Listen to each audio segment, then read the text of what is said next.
초역세권의 건물이라고 보시면 됩니다. 이 물건의 시세가 한 30억 초중반 정도 되는 물건인 걸로 알고 있어요. 근데 지금 23억 6천에 받았으니까 거의 뭐 세전으로 봤을 때는 이 한 건으로 10억 정도의 차익을 정도 보시지 않았나. 6월 27일 날 규제가 발표되고 7월 2일 날 받았으니까 규제가 나오고 나서 바로 받으신 거죠. 그리고 대출을 받으셨는데 근저당 대출로 받으셨습니다. 금액은 20억에 대출을 받으셨어요. 근저당이라면서요? 네. 방빼기 안 했나요? 방빼기 했습니다. 방빼기 하고 20억 대출 받았습니다. 계산이 약간 안 맞는 것 같은데. 비밀입니다.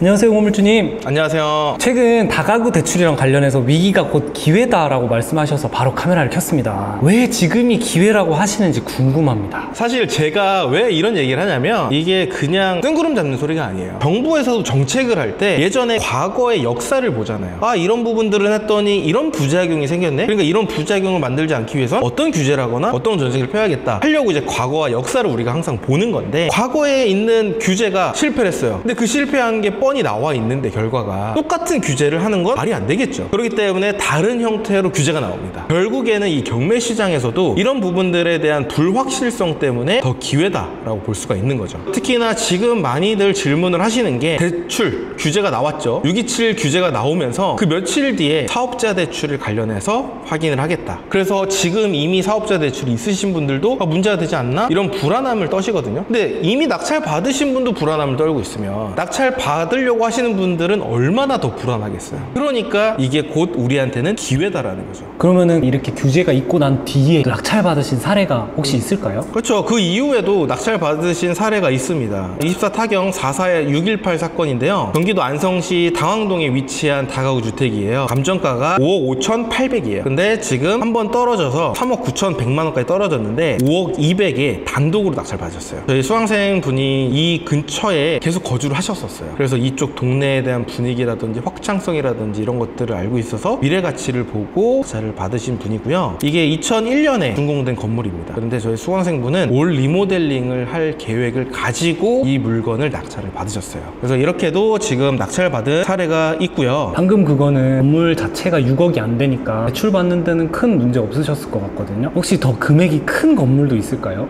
그러면은 아예 확 올라가 보겠습니다. 사건 번호는 24 타경 115116 사건입니다. 대전광역시 서구 탐방동에 위치한 건물인데 물건 종별은 이제 근린주택이에요. 토지 면적도 커요. 153평. 건물 면적이 246평 정도 되는 건물이죠. 근데 감정가가 확 올라갔습니다. 30억 6,200만 원입니다. 7월 2일 날 낙찰을 받으셨어요. 그래서 한번 유찰된 금액이 21억 4,400만 원인데 23억 5,999만 원의 낙찰을 받으셨죠. 제가 알기로는 이 물건의 시세가 한 30억 초중반 정도 되는 물건인 걸로 알고 있어요. 근데 지금 23억 6천에 받았으니까 거의 뭐 세전으로 봤을 때는 이 한 건으로 10억 정도의 차익을 정도 보시지 않았나 생각을 하는 물건입니다. 일단 이 물건 같은 경우에는 연식이 22년도 3월이에요. 지금 화면에 보시는 것처럼 깔끔합니다. 1층에 상가도 있고요. 주차장도 굉장히 커요. 그리고 위치가 정말 장난 아닙니다. 여기가 보시는 대로 1호선 용문역입니다. 6번 출구에서 내가 봤을 때 이 정도면 500m도 안 될 것 같고요. 한 300m 정도 안 될까 싶어요. 도보로는 1분, 2분 정도의 초역세권의 건물이라고 보시면 됩니다. 대금 납부 기한이 25년도 8월 18일입니다. 기한이 여유롭죠. 이분이 대금 납부를 7월 17일 날 했어요. 6월 27일 날 규제가 발표되고 7월 2일 날 받았으니까 규제가 나오고 나서 바로 받으신 거죠. 그리고 대출을 받으셨는데 근저당 대출로 받으셨습니다. 금액은 20억에 대출을 받으셨어요. 근저당이라면서요? 네. 방빼기 안 했나요? 방빼기 했습니다. 방빼기 하고 20억 대출을 받았습니다. 계산이 약간 안 맞는 것 같은데. 비밀입니다.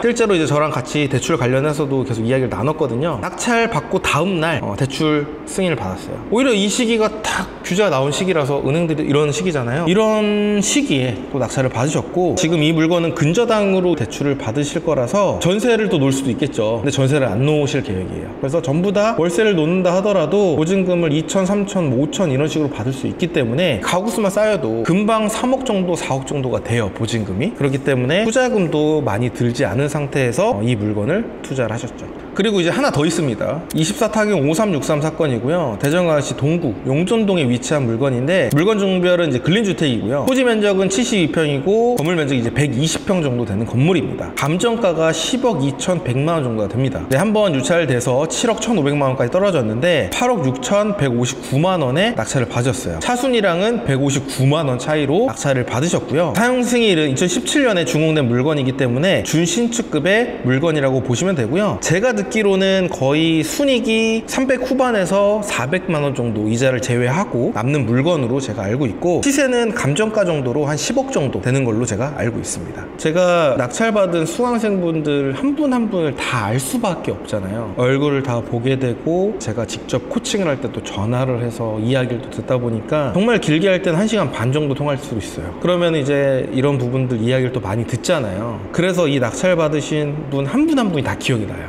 특히나 이 마지막 낙찰 받은 사례를 말씀드리면, 수강하신 지 2달도 안 돼서 이렇게 또 바로 첫 입찰, 첫 낙찰을 받으셨어요. 보통 많은 분들이 내 이야기는 아닐 거야, 난 이렇게 안 될 거야 라고 생각하지만, 누군가는 실행을 해서 지금 계속 낙찰을 받고 계십니다. 요번에 이제 온라인 세미나를 또 진행을 합니다. 빌라나 아파트에 대한 내용은 없어요. 오로지 다가구주택, 근린주택, 다중주택에 관련된 온라인 세미나를 또 진행을 해요. 내가 정말 이 위기를 기회로 좀 만들고 싶다. 그리고 나도 일하지 않아도 매달 따박따박 이자를 다 떼고 300만 원에서 400만 원 통장에 따박따박 받고 싶다. 그리고 회사가 내 나를 책임져 주지 않는다라는 걸 깨달으신 분들은 아래 고정 댓글 확인하셔서 한번 세미나도 한번 들어보시고, 궁금하신 부분들을 실시간으로 저한테 좀 질문해 주시면 좋을 것 같습니다. 오늘도 영상 시청해 주셔서 감사하고요. 다음에도 더 유익한 영상으로 찾아뵙도록 하겠습니다. 지금까지 시청해 주셔서 감사합니다.